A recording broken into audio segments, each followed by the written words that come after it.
ಹೀಗೆ ಡಿಕೆ ಶಿವಕುಮಾರ್ ಹೂಡ್ತಾ ಇರುವಂತ ತಂತ್ರಗಳೇ ಡಿಕೆ ಶಿವಕುಮಾರ್ ಅವರ ಬೆಂಬಲಿಗರಲ್ಲಿ ವಿಶ್ವಾಸವನ್ನ ಇಮ್ಮಡಿಗೊಳಿಸ್ತಾ ಇದೆ. ಅವರ ಕೆಲ ಬೆಂಬಲಿಗರಂತೂ ಡಿಕೆ ಶಿವಕುಮಾರ್ ಅವರು ಕೆಪಿಸಿಸಿ ಅಧ್ಯಕ್ಷರಾಗಿ ಪಕ್ಷವನ್ನ ಅಧಿಕಾರಕ್ಕೆ ತಂದ್ರು, ಅವ್ರು ಕೊಟ್ಟಂತಹ ಅಥವಾ ಅವ್ರು ಮಾಡಿದಂತ ಶ್ರಮಕ್ಕೆ, ಅವ್ರು ಪಟ್ಟಂತ ಶ್ರಮಕ್ಕೆ ಕೂಲಿ ಕೊಡಿ ಅಂತ ಕೇಳ್ತಿದ್ದಾರೆ. ಅದಕ್ಕೆ ವಿರುದ್ಧವಾಗಿ ಸಿದ್ದರಾಮಯ್ಯನವರ ಬಣದ ಕೆಲ ನಾಯಕರುಗಳು 2014ರಲ್ಲಿ ಡಾಕ್ಟರ್ ಜಿ ಪರಮೇಶ್ವರ್ ಅವರು ಕೂಡ ಕೆಪಿಸಿಸಿ ಅಧ್ಯಕ್ಷರಾಗಿ ಪಕ್ಷವನ್ನು ಅಧಿಕಾರಕ್ಕೆ ತಂದ್ರು. ಅವ್ರಿಗೆ ಕೂಲಿ ಕೊಡೋದು ಇನ್ನೂ ಬಾಕಿ ಇದೆ, ಆ ಸಾಲ ಮೊದಲಿಗೆ ಚುಕ್ತ ಆಗ್ಲಿ ಅಂತ ಹೇಳ್ತಿದ್ದಾರೆ. ಬನ್ನಿ ಇಬ್ಬರೂ ಬಣದ ನಾಯಕರುಗಳ ನಡುವಿನ ಟಾಕ್ ಫೈಟ್ ಹೇಗೆ ಕಂಡು ಬರ್ತಾ ಇದೆ ನೋಡೋಣ.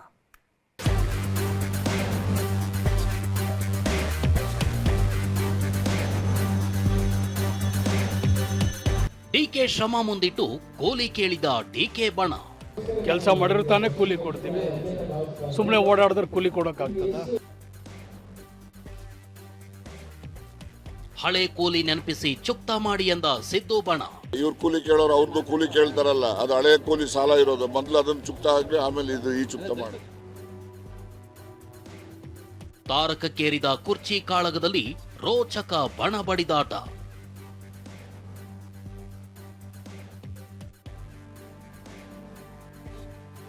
ರೋಚಕ ಬಣದಾಟ. ಡಿಕೆ ಬಣದ ತಂತ್ರಕ್ಕೆ ಸಿದ್ದು ಬಣದ ಪ್ರತಿತಂತ್ರ. ಬಂಡೆ ಬಣದ ಏಟಿಗೆ ಸಿದ್ದು ಬಣದ ತಿರುಗೇಟು. ಒಂದ್ ಕಡೆ ಸಿದ್ದು ಡಿಕೆ ತಂತ್ರಗಾರಿಕೆಗಳು ಹೈಕಮಾಂಡ್ ಮಟ್ಟದಲ್ಲಿ ಜೋರಾಗೆ ನಡೀತಿವೆ. ಡಿಕೆ ಪರ ಒಂದು ಬಣ ಗುಟ್ರು ಹಾಕ್ತಿದ್ರೆ, ಮತ್ತೊಂದ್ ಕಡೆ ಸಿದ್ದರಾಮಯ್ಯ ಬಣ ಗುರಾಣಿ ಹಿಡಿದು ಅಖಾಡಕ್ಕಿಳಿದಿದೆ. ಡಿಕೆ ಅಲ್ಲದೆ ಮತ್ಯಾರನ್ನ ಸಿಎಂ ಮಾಡಬೇಕು, ಅವ್ರಿಗೆ ಅವಕಾಶ ಕೊಡಬೇಕು ಅಂತ ಶಾಸಕ ಇಕ್ಬಾಲ್ ಹುಸೇನ್ ಬ್ಯಾಟ್ ಬೀಸಿದ್ದಾರೆ. ಅದು ಹೇಗಾಗುತ್ತೆ, ಯಾಕೆ ಮಾಡಬೇಕು ಅಂತ ಸಿಎಂ ಪರ KN ರಾಜಣ್ಣ ಪ್ರಶ್ನಿಸಿದ್ದಾರೆ. ಒಂದು ಅವಕಾಶ, ಅವ್ರ ಹೋರಾಟ, ಶ್ರಮ, ಪಕ್ಷ ಸಂಘಟನೆ ಎಲ್ಲ ಮಾಡಿದ್ದಾರೆ.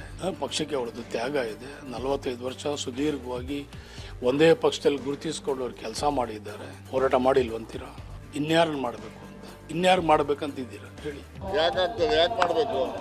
ಅಲ್ಲಲ್ಲ, ಅವರು ನೋಡಿ, ಯಾವಾಗಲೂ ಸಿದ್ದರಾಮಯ್ಯನವ್ರನ್ನ ಎಲೆಕ್ಟ್ ಮಾಡೋದು ಯಾರು? CLP ಅಲ್ವೇನ್ರಿ? CLP ನಲ್ಲಿ ತೀರ್ಮಾನ ಆಗಬೇಕು. ಯಾರು CLP ನಲ್ಲಿ ಸಿದ್ದರಾಮಯ್ಯನವರು ರಾಜೀನಾಮೆ ಕೊಡ್ಲಿಕ್ಕೆ ಯಾರನ್ನ ಕೇಳಿದಾರ? ಹೀಗೆ ಪ್ರಶ್ನಿಸಿದ ರಾಜಣ್ಣ, ಚುನಾವಣೆಗೆ ಹೋಗೋಣ, ಗೆದ್ದ ಬಳಿಕ ಡಿಕೆ ಸಿಎಂ ಆಗ್ಲಿ ಅಂದಿದ್ದಾರೆ. ಈಗಾಗಲೇ ಡಿಕೆಗೆ 139 ಶಾಸಕರ ಬೆಂಬಲವಿದೆ ಅಂತ ಇಕ್ಬಾಲ್ ಹುಸೇನ್ ತಿರುಗೇಟು ಕೊಟ್ಟಿದ್ದಾರೆ. ಎಲ್ಲ ಚುನಾವಣೆಗೆ ಹೋಗ್ಬಿಡೋಣ, ಮುಂದೆ ಡಿಕೆ ಶಿವಕುಮಾರ್ ನೇತೃತ್ವದಲ್ಲಿ ಚುನಾವಣೆ ಮಾಡಿಕೊಂಡು ನಾವೆಲ್ಲ ಒಟ್ಟಿಗೆ ಕೆಲಸ ಮಾಡಿ ಮೆಜಾರಿಟಿ ತಗೊಂಡ್ಬರೋಣ. ಅವಾಗ ಅವರೇ 5 ವರ್ಷ ಮುಖ್ಯಮಂತ್ರಿ ಆಗಲಿ. 139 ಜನ ಎಲ್ಲರೂ ಕೂಡ ಅವ್ರ ಬೆಂಬಲಿಗೆ ನಾವೆಲ್ಲರೂ ಕೂಡ ಇದ್ದೀವಿ. ಎಲ್ಲರೂ ಡಿಕೆ ಶಿವಕುಮಾರ್ ಅವರು ಮುಖ್ಯಮಂತ್ರಿ ಆಗಬೇಕು ಒಂದು ಅಭಿಲಾಷೆ, ಆಸೆ ಎಲ್ರಿಗೂ ಇದೆ. ಶಾಸಕರ ಬೆಂಬಲವಿದೆ ಎಂದ ಇಕ್ಬಾಲ್ ಡಿಕೆ ಶ್ರಮಕ್ಕೆ ಕೂಲಿ ಕೊಡಬೇಕು ಅಂತ ಆಗ್ರಹಿಸಿದ್ದಾರೆ. ಇದಕ್ಕೆ ಪಂಚ್ ಕೊಟ್ಟಿರೋ ರಾಜಣ್ಣ, ಪರಮೇಶ್ವರ್ ನೇತೃತ್ವದಲ್ಲಿ ಪಕ್ಷ ಗೆದ್ದಿತ್ತು, ಹಳೆ ಕೂಲಿ ಬಾಕಿ ಇದೆ, ಅದನ್ನು ಮೊದಲು ಚುಕ್ತ ಮಾಡ್ಲಿ ಅಂದಿದ್ದಾರೆ. ಕೂಲಿ ಯಾರು ಕೊಡ್ತೀವಿ? ನಾವು ಕೆಲಸ ಮಾಡಿದ್ರೆ ತಾನೇ ಕೂಲಿ ಕೊಡ್ತೀವಿ, ಸುಮ್ಮನೆ ಓಡಾಡಿದ್ರೆ ಕೂಲಿ ಕೊಡೋಕ್ಕಾಗ್ತದ? ಕೆಲಸ ಮಾಡಿದ್ದಾರೆ, ಕೂಲಿ ಮಾಡಿದ್ದಾರೆ, ಬೆವರು ಸುರಿಸಿದ್ದಾರೆ, ಹೋರಾಟ ಮಾಡಿದ್ದಾರೆ, ಪಕ್ಷ ಸಂಘಟನೆ ಮಾಡಿದ್ದಾರೆ, ಸರ್ಕಾರ ಅಧಿಕಾರಕ್ಕೆ ತಂದಿದ್ದಾರೆ. ಇಂಥ ಸಂದರ್ಭದಲ್ಲಿ ಅವ್ರಿಗೆ ಕೂಲಿ ಕೊಡದೆ ಇನ್ಯಾರು ಕೊಡೋಕೆ ಸಾಧ್ಯ? ನೋಡಿ, ಹಿಂದೆ ಚುನಾವಣೆಯಲ್ಲಿ ಗೆದ್ದದ್ದು ಹೆಂಗಪ್ಪ? ಸಿದ್ದರಾಮಯ್ಯ ನೇತೃತ್ವದಲ್ಲಿ ತಾನೇ ಗೆದ್ದಿದ್ದು. ಇವರು ಅಧ್ಯಕ್ಷ ಇರಬಹುದು. ಇವಾಗ ಹಿಂದೆ ಪರಮೇಶ್ವರ್ ಅವರು ಕೂಡ 13ರಲ್ಲಿ ಅವರು ಕೂಡ ಸರ್ಕಾರ ಅಧಿಕಾರಕ್ಕೆ ತಂದ್ರು, ಅದು ಸೋತ್ಬಿಟ್ರು ಅವರು. ಗೊತ್ತಾಯ್ತಾ? ಇವ್ರು ಕೂಲಿ ಕೇಳೋರು ಅವ್ರದ್ದು ಕೂಲಿ ಕೇಳ್ತಾರಲ್ಲ, ಅದು ಹಳೆ ಕೂಲಿ ಸಾಲ ಇರೋದು, ಮೊದಲು ಅದನ್ನು ಚುಕ್ತ ಹಾಕಿ ಆಮೇಲೆ ಈ ಚುಕ್ತ ಮಾಡಿದ್ರೆ. ಹೀಗೆ ಕೂಲಿ ಕೇಳಿದ ಇಕ್ಬಾಲ್ ಹುಸೇನ್ 2-3 ದಿನದಲ್ಲಿ ಸುದ್ದಿ ಬರುತ್ತೆ ಅಂತ ಸಂತಸ ವ್ಯಕ್ತಪಡಿಸಿದ್ದಾರೆ. ಇದಕ್ಕೆ ಲೇವಡಿ ಮಾಡಿರೋ ಬಸವರಾಜ ರಾಯರೆಡ್ಡಿ ಅತಿಯಾದ ಆತ್ಮವಿಶ್ವಾಸ ಅಂತ ತಿಳಿದಿದ್ದಾರೆ.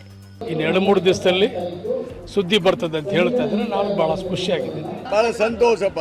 ಈಗ ಇಕ್ಬಾಲ್ ಹುಸೇನ್ ಹೇಳ್ತಾರೆ ಅಂದ್ರೆ ಬಹಳ ಸಂತೋಷ.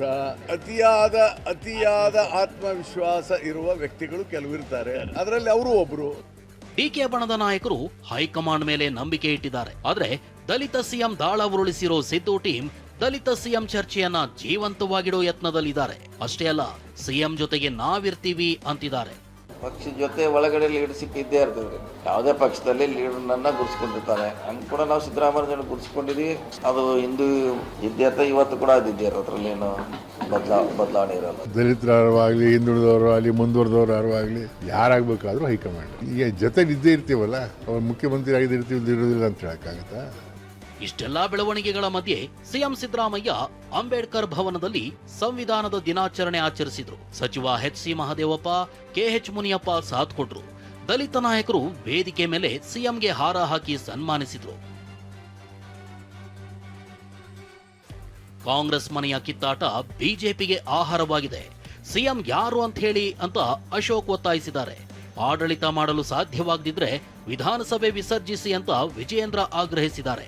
ಕಾಂಗ್ರೆಸ್ ಹೈಕಮಾಂಡ್ ಸತ್ತೋಗಿದೆ. ಹೈಕಮಾಂಡ್ ಪೂರ್ತಿ ಸತ್ತೋಗ್ಬಿಟ್ಟಿದೆ. ಒಂದು ಡಿಸಿಷನ್ ತಗೊಂಡೋಗಿ ಯಾರು ಮುಖ್ಯಮಂತ್ರಿ ಅಂತ ಅನೌನ್ಸ್ ಮಾಡಕ್ಕೆ ಇವ್ರಿಗೆ ಏನ್ ದಾಡಿ ಏನಾಗೈತೆ ಹೈಕಮಾಂಡ್ಗೆ? ಇಲ್ಲ ಸಿದ್ದರಾಮಯ್ಯ ಇರ್ತಾರೆ ಅಂತ ಆದ್ರೂ ಹೇಳಿ, ಜನ ನೆಮ್ಮದಿಯಾಗಿ ಅಹವಾಲುಗಳನ್ನ ಕೊಡ್ತಾರೆ. ಯಾರು ಅಹವಾಲು ಕೊಡಕ್ಕೆ ಸಿಎಂ ಹತ್ರ ಓದ್ತಾ ಇಲ್ಲ. ಯಾಕಂದ್ರೆ ಈ ಮನುಷ್ಯ ಇರ್ತಾನೋ ಇಲ್ಲ ಅಂತ ಗ್ಯಾರಂಟಿನೇ ಇಲ್ಲ. ಯಾರು ಮುಖ್ಯಮಂತ್ರಿ ಅಂತ ನಾವು ಅಧಿವೇಶನ ಬಾಳ್ಗೊಳ್ಬೇಕು. ಆಡಳಿತ ನಡೆಸೋದಕ್ಕೆ ಸಾಧ್ಯ ಆದ ನಡೆಸಿ. ಇದೇ ರೀತಿ ಕಿತ್ತಾಟ ಮಾಡಿಕೊಂಡು ದೆಹಲಿಯಲ್ಲಿ 4 ದಿನ ಕ್ಯಾಂಪ್ ಮಾಡೋ ಬದಲು ವಿಧಾನಸಭೆ ವಿಸರ್ಜನೆ ಮಾಡಿ ಚುನಾವಣೆ ಹೋಗೋದು ಒಳ್ಳೇದು. ಎರಡೂ ಬಣದ ಆಟ ಕ್ಲೈಮ್ಯಾಕ್ಸ್ಗೆ ಬಂದಿದೆ.